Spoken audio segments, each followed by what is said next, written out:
ang mga mukaraw na nahimik sa kusina. Mauday kay nakakawat nagham.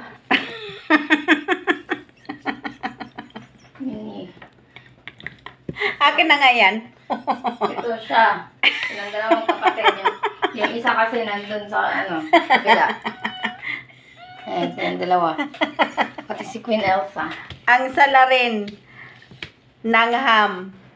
Si Joji Boy o si JJ Boy. Oh, pakita mo. Oh, Ayan. What is this? Oh, tingnan mo, alam niya. Alam niya. Bantog ra ko no kay kuang ko no. Nakalahati niya yung isang square eh. Para mag-isa, oh. Bantog ra ko no kay Pakita mo kung sino ka.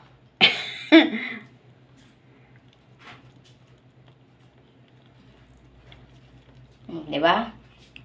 Oh. Ayan, ini-slice na ni Ila yan. Lami magnuday kaayon ham ko no. Ayan oh. Abi ko no kay di mo manhatag sa inyo giprito ha. Karon kay mangawat me. Yung tatlo. Sabi ni Ila pagpunta ng kusina. Kaya pala nanahimik kayo dito. Tama na ubos. Akin anak. Oh, nasinaw. Nasinaw ang ham. Kay pinutakti nila. Ayan. Midnight snack din kayo. Lanak. Hulo, hiyay.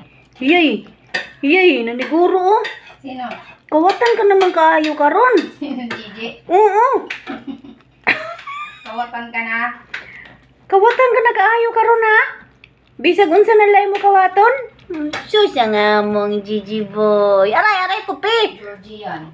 Aw, si Joji. Siyang ilong kapag dungis.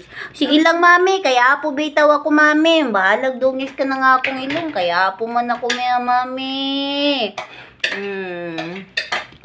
Kapakain mo nga lang. Oh, gwapo man kinikayo nga mong Joji Boy. Bisang madungis ang iyang ilong. Agoy, hinlukso. Lakas ang talon niya. Bye-bye na po. Yan lang. Share ko lang kakulitan ng aming mga mukaraw ng haraw o ham. Yan na kayo ito dali na.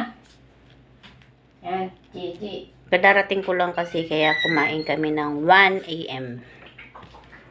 Kaya Bilis! kumakain din sila. Niluto na lang. In-slice na lang yung ham. Tas prinito ng konti. Ay, nabot ng bakasyonista. Di ana. Ilang mami Ginger. Sigig bakasyon. Bye po. Hindi kulang. Duday.